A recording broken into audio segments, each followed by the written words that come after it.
What's up, guys? Welcome back. We are here with another episode of the Triple Dose Podcast, and it is our TV Corner segment. And today we are going to review episode 2 of the show, the Tubi. Well, it's on Tubi now. The show, Damascus. So we are back for episode 2 review. Hopefully, y'all have went and watched it, so y'all can kind of catch up and be, on the same schedule as us. But we're going to go ahead and get into episode 2. So last time we left off, Damascus was just waking up from his digitally immersive reality, therapy. So again, we were kind of saying we didn't know if this was a memory that Damascus was having of the events that happened, if this was, made up. Like we were kind of like, what's what? So basically, when he wakes up, we realize that the whole scenario that occurred was just a version of reality, and that this is not something that Damascus had went through. We find out that he don't even have a sister. Like this chain of person was not even true in his current life, and he was just saying how it felt so real to him, like he could remember that they grew up together, they had the same mom, different dads, like he felt just so real. And he woke up and I was like, no, like really, he don't have no sister, and this whole situation did not happen. So we start to learn a little bit more about Damascus and who he is. So we learned that he's the only child, and in that scene, and so I guess, did y'all want to add, was there anything that came like that clicked for y'all, or anything that you were just surprised about finding out once he woke up, what happened? I was like, oh, I gotta pay attention. Yeah. Yeah, I was confused. I was like, oh, okay, I need to sit here and watch it. I can't be on my phone. I gotta literally sit and watch. That's what I realized. Right. Which is not hard to do because it's pretty entertaining in this. No, it is. Yeah, episodes. So then we see the introduction of this other piece that the doctor is explaining to Damascus that he can use. It's the tether. It's a thing called tether.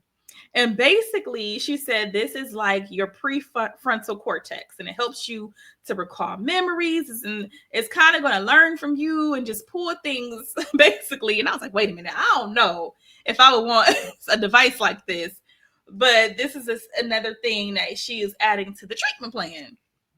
And so he has this device he can take with him, and it's got all these things, the parts that goes to it, and she's explaining stuff, and then he asks, is like, what if I don't want to do this? Like, what if I want to turn this off or cut this off or just stop this? Because, I don't know what this is about to do. And the doctor is saying, this tether device can have all these different side effects, so she's going to be monitoring things. And she was saying, you can have all these different crazy side effects for it. And then he was like, again, like, well, what happens if I don't, I want to take this off, I want to do this. And she was basically like, you can die. Like, and it just it was so just, she said it so like as a fair, like, just, yeah, matter of factly, I think that's why I'm confused, is why is he in therapy then? Because I'm like, so if I don't use this is what can happen. So it's just like, what's at stake here is what I'm not clear about, right? Right. This device, she said, can cause erectile dysfunction, it causes nausea, it can cause insomnia, all these things. And I'm like, but then if I don't use it, then is she lying? I guess that's the part I need some clarity on. Is like, what is the purpose here? Yeah, like, why is this like why is it that I gotta do this or else what, and so, but he agrees. He's like, okay, like, he just like, he ain't really questioned much. He just is like, okay. So we now see him go home. And so he's trying to set up, he gets home, try to get some food and stuff. He's trying to set up all the tether so it can kind of get to know him more. And so it's asking him, like, to put in, your name, your birthday, your mom, your dad, your siblings, your friends, da, da, da, da. And so we learn that Damascus' mom is deceased. We learn that his dad is also deceased, but he died before Damascus was born. We learned that he's the only child, no siblings. And he said he really only got one good friend, Red, which is Red. So we learned that Red is a true person, in his life. And then he said, oh yeah, and then Buddy too, add Buddy too. And then so He asked Buddy. I'm sorry, I just want to know at this particular point, like when he gets the device, he has to sing. He asks, "Is her name Shanika or Shekinah?" Shekinah is the virtual assistant. Ask Shekinah to sync it. Like, I have to sync it, and she almost seems skeptical. Yes. About it. So I just want to make that a note that his virtual assistant seemed kind of like, okay, like she did. And it's funny because the virtual assistant is not just a typical regular virtual assistant. Like this is like she kind of knows him. She's kind of got a personality, more of a personality. You know, I know people try to say like Siri and Alexa have these personalities, but like she really is like having conversations with him. Like so she'll, you know, because that's what she said. He was like. She like, you know, are you sure you want me to sync to this? Because last time I got Y2K, like this, she got this bad virus or whatever. And he like, she kind of like, do what I said. And she's like, okay, I was just getting a little, you know, folksy with you. Like she's literally, it's like very, you know, and it's given, you know, Black Girl Magic. She kind of really is given like, you know, the Black Girl series. So, you know, he's trying to set this up. And then he also gets like he sees somebody's coming in the door and he finds out Buddy's coming through the door, so he kind of like closes up his stuff and like I'll deal with this later. Buddy comes in and that's when we say, okay, we learned that Buddy is kind of like his little girlfriend or whatever. She comes in and she's greeting him and she's just letting him know like she had to just stop by to get something real quick. And they have this kind of exchange that I kind of felt like it gave like they're dating, but it was kind of like friends, like it didn't give me like I'm so in love with you dating, I guess. It didn't know. It just kind of gave like it's like it kind of just gave like this is just another mundane thing. I didn't even get dating at that first interaction. Well, I got just friend, honestly, because she kissed him. That's why I was like, I guess, you know. But I think because when he mentioned it to the tether device, he just said friend. Right. So I said, okay. Close and friend. And it was very much an afterthought. Like, buddy. Like, if that was your girlfriend, that's true. You wouldn't be like, you would be like, oh yeah, my girlfriend. But you can tell that it was okay. So I didn't give girlfriend. Just like I said, it gave dating. Like, okay, I'm seeing you, but it didn't give like to me like this is my girl, this is my one. You know what I mean? I didn't pick up dating. I picked up this is my homegirl. That's what I picked up. And the only reason why I picked up dating is like because I said it was like this kiss that you don't just give your friends kiss on the lips, like you know whatever. Yeah. And then you know, so they were just kind of having a little banter. Again, it did give more friendly vibes to me. But this is where we learn that he works. He mentions that he works in the government. In the art department because she's I guess an artist and she does like I guess interior designs and stuff, and she kind of they were going back and forth about the art and just different, you know, the different ways that they might view art and things like that. And so he made the comment about how he works for art and for the government. So we learned that about him. And then she talks about like, you know, what are you doing later on? And he just kind of was like, I'm chilling, I'm not doing much. And she's like, okay, well, I'll go hang out with, you know, my homegirl or whatever, which is actually happens to be his best friend, Red's baby mom. So she goes on about her day as she leaves. Red ends up calling on the little virtual projector. You could see him calling, but he had sent all these different like photos and stuff before he called. And so Damascus is like, what is this? What's going on with this? And so it almost made me think like, oh, did something get hacked for a minute? Did something happen? Because he linked that tether, but basically it was just Red sending him all this stuff. And so basically Red's inviting him to his art little showcase, like, you know, come on out tonight. And first he like, I'm not cool. I'm cool. You know, and then Red's daughter is like bribing him, like, oh, see, can you come? You know, whatever. So they're like, okay, you know, fine. We'll find that, you know. So then we see Damascus going to the art show. And so you know, they see all the different like, you know, exhibits and stuff. He meets up with Red and they have a little conversation and, you know, talking about Red's art piece and you know, his art piece kind of says something like, I ain't got no money, but it was like a woman's shaped body or something like that. And so, you know, they talk about the art piece and Red is like, you know, I got to make some sales and stuff. And Damascus ends up just buying the art piece or whatever. So they continue on through the night. Okay. So in this real world, Red is not a lawyer. Is that okay? Correct? Right. He's an artist. So then we also see like Damascus kind of like lock eyes with another girl. He's like, you can see he kind of like got a crush on her. He like she looks attractive to him. They kind of like eyes and stuff. I think they end up having a conversation briefly, and they talked about Red's artwork and things like that. And then later on, you see, okay. Also, he offered to buy her a drink. So I think that's also why I didn't think that Buddy was anything serious, because he's like, oh, can I get you another drink or a drink? And she says, oh no, I don't drink before I perform. So so it didn't hit me till it didn't hit on. like and you know, like I said, it did kind of look real more friendly, like really friendly or whatever, the relationship with Buddy. So, and then just so you guys know, Buddy is a woman. I don't know if I don't know. I guess I feel like I should say that because the name did not. You was like, that's a weird name for, you know, they call her Buddy, but her real name was something else. And I don't want to go before they had the conversation about why they with each other in that first meeting. Was that later? After, this is later. Okay. So, so then the girl that he meets, I forget her name. I don't know if she does her performance, and it was very, you know, intriguing and, you know, artistic and just different. And so of course Damascus is very like into it, and you know, he could tell he was like very interested in stuff. And so later on through the night, you know, he links back up with Red. They talking and stuff, and he mentions that you know, Buddy, and he mentioned something about Buddy to Damascus, and he was like, you know, I see her more than you do, kind of. He made that comment or whatever. And then he was like, well, she actually with, you know, my girlfriend or my big mom tonight here. And then he like, what? Like, he's like, no, they here. And they actually are there. So now they all kind of mingle and meet up, and it's like, oh, hey, how you doing? Like, she didn't recognize Damascus is gonna be there because he told her earlier in the day he was just chilling, he wasn't doing nothing. So anyhow, then we also meet Red's baby mom. She was on something, and I cannot remember what I've seen her on. It could have been other Tubi movies. It could have been other, I don't know what it could have been. Insecure, like she was a back extra, but I've seen her in other TV or movies and stuff. So fast forward, you know, now, you know, they end up, you know, calling it in the night. So Buddy, Damascus go back to Damascus' house.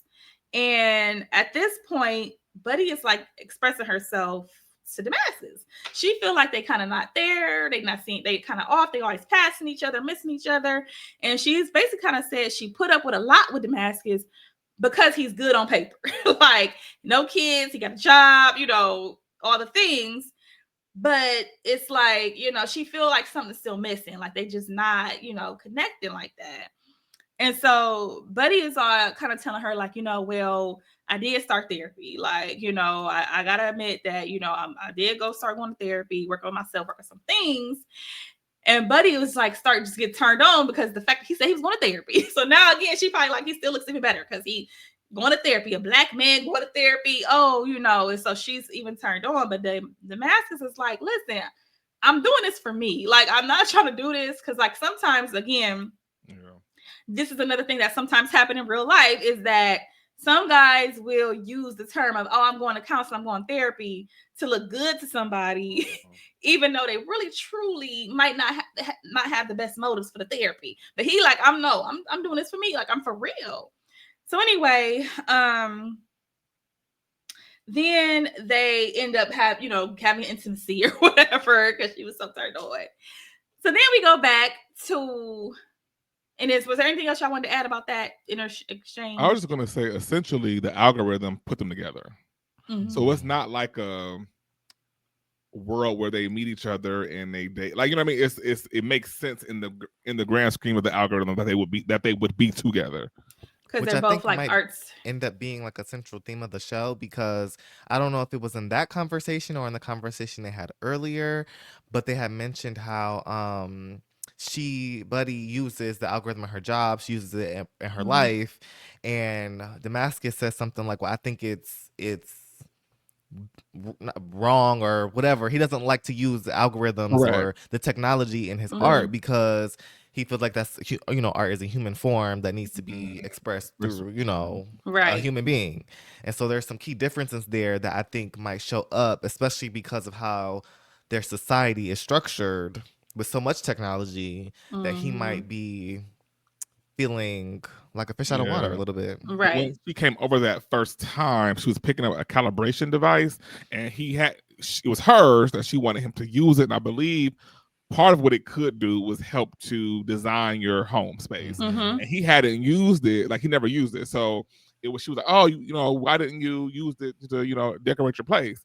And that's kind of when that conversation starts to get, that conversation begins. Like, okay, right. So this technology is a very, very important part of their life. The whole life, right. Yeah.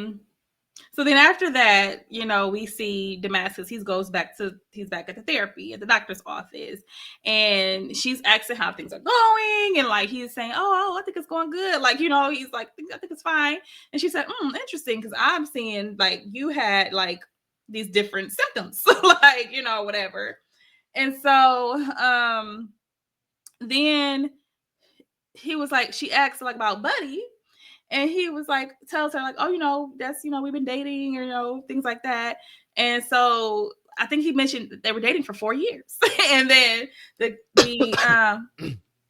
were dating for like 4 years. And then she says, oh, that's interesting because, in your tether, Buddy appears as an afterthought. Like for somebody that you're supposed to be dating and that's your partner or whatever, it's been 4 years.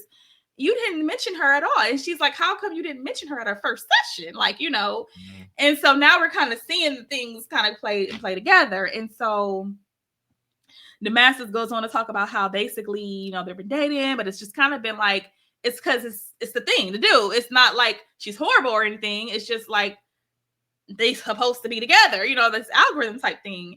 And he's like, but he does find that he's liking her less and less each day. Like, but because of there's nothing that's really like a glaring issue that he can find or, nothing's going wrong. He's kind of like riding the wave, kind of basically. Like he's not choosing to do anything differently or not date, even though he knows that he's liking her less and less. He's like, I do all the mathematics and all the algorithm, and it tells me that basically, I forgot the percentage, but basically for the next 40 or something years, I'll still kind of be okay with her. It's just, eventually maybe, it'll get to the point where it's like, I can't do it. But right now the algorithm is saying I could just do this for 40 years or whatever. And so the doctor is like, basically diagnosed him as being a fuckboy. like how can you what these chances and the odds are, that you liking her less and less, but you just choosing to not do anything and just stay there and coast kind of because that, for whatever reason. And so she goes on to say how she believes that he has a fear of commitment and intimacy that's related to having an overbearing mom. Mm-hmm. And he's like, well, how can that be? Like, my mama not even alive. And she like, that don't even matter really. And then he kind of agrees a little bit with her. And so, they kind of, talk and have a conversation.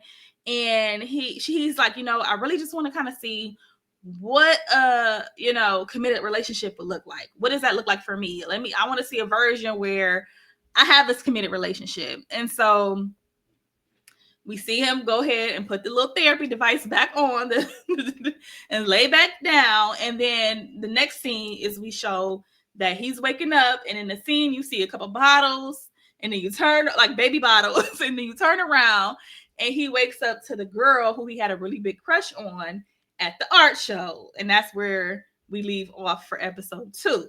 So I was like, oh, it's about to get spicy. Like so that means in his virtual reality, his long term is with this girl. It's not with Buddy. So I don't know. I thought it ended interestingly, and I'm excited to see what happens in the next one. So what did y'all think about that whole process, and just even like the parallels of how he was acting in reality with his girlfriend of 4 years and how she was the afterthought? Like, how did you guys think about that? Well, I'm still trying to figure out why he in therapy. So I figure I remember he smoked a lot of weed. So I do remember that came up. Mm-hmm. And he also seemed like antisocial because Red was inviting him out, and he hadn't come out in like however many months it had been. And so I thought that was kind of interesting. And then I'm looking at the relationship between him and his therapist. I don't know what her clinical strategies are, or what the right. where her research based treatment plans are, because she's smoking weed with him, which is right. I would assume most therapists would not do that. This is a different world, guys. Right. This is obviously clearly not reality. So. Right. Well, of course. I'm just thinking about like what is the I don't know. Maybe I'm thinking too hard deep into it. But I like the show. I'm intrigued. I want to see what's going to happen next. I don't know if we can trust the therapist though. I just don't know. Yeah, I don't know. That's true.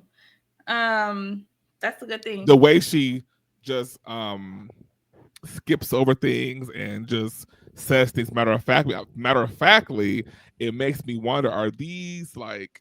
Is it going to turn? Are these actual treatments, or are you like? Is he a guinea pig in some sort of way? Right. Like, what is this? But other than that, I'm curious to see where it's going to go. Yeah, I'm getting the feeling of just like complacency with his life. Mm-hmm. And I also feel like it could be related to him feeling like he doesn't fit into the world that he's in.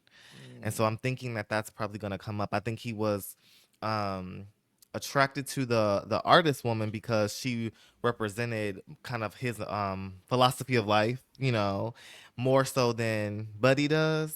So I feel like that's leading me to think that in this world, in Damascus world, he's living an alternative, you know, he wants to live an alternative lifestyle to what everybody else is doing. And so I think maybe that's the journey that he's going to be going on. It's like how to fit into this new modern tech world that he doesn't really feel a part of. Because he does feel very complacent to me, very disconnected from people in his life and his environment. So I'm predicting that we're going to see more of things of that in that vein. And a good example of that would be at the art show. We see Red, and I looked at Red's outfit, and it was giving alternative to me as well. But then Damascus points out that he was very underdressed. So like everybody kind of got the memo and knew like what to wear and what to do, and he was kind of very much so like a regular dude you would expect to see in DC right now today. Versus what Red had on, I wouldn't expect you know, I would expect a certain type of guy to have that outfit on. If that makes sense. It was given a drive. Yeah. Oh, and then to say, yes, it is based in like the DC area too. This whole where they live. Yeah, I think it's gonna be interesting to see like what happens next. I do want to know more information about his mom and dad. I feel like and maybe that'll give us a little bit more insight to his current status socially, you know, why he might feel kind of out of place, or just, you know, whatever's going on with him as far as kind of being more like introverted or whatever. So I think hopefully we get a little bit more insight to that, and we just kind of see, you know, maybe if we learn a little bit more about Damascus. But I'm definitely interested to see this next episode to see how his reality is with the artist, and whether or not it's something that he, because again, he's like looking for something. We know he's trying to find out some information or look for something. Is he going to like this? Is he going to be, you know what I mean, okay with this? Or if is he going to like find something that where he's like, maybe I don't want this. And if I feel like it's about to give Midnight Library. Like the book, The Midnight Library. We read that book. Yeah. That is kind of similar. Yeah. So stay tuned, guys. The next episode we'll be reviewing is episode 3. Let us know how y'all feeling. If y'all watching along with us, let us know. Comment and make a comment. Let us know what you think about the episode. If you would do this, I mean, I'm still on the fence with this whole tether and the digitally immersive. I'm not on the fence at all. I'm not convinced at all. I have not seen anything redeemable that suggest that I would even try this. Well, maybe I shouldn't say on the fence, but the jury's still out. Okay, the jury's still out. But yeah, y'all let us know. Tune in, and we'll see y'all on the next one. Peace.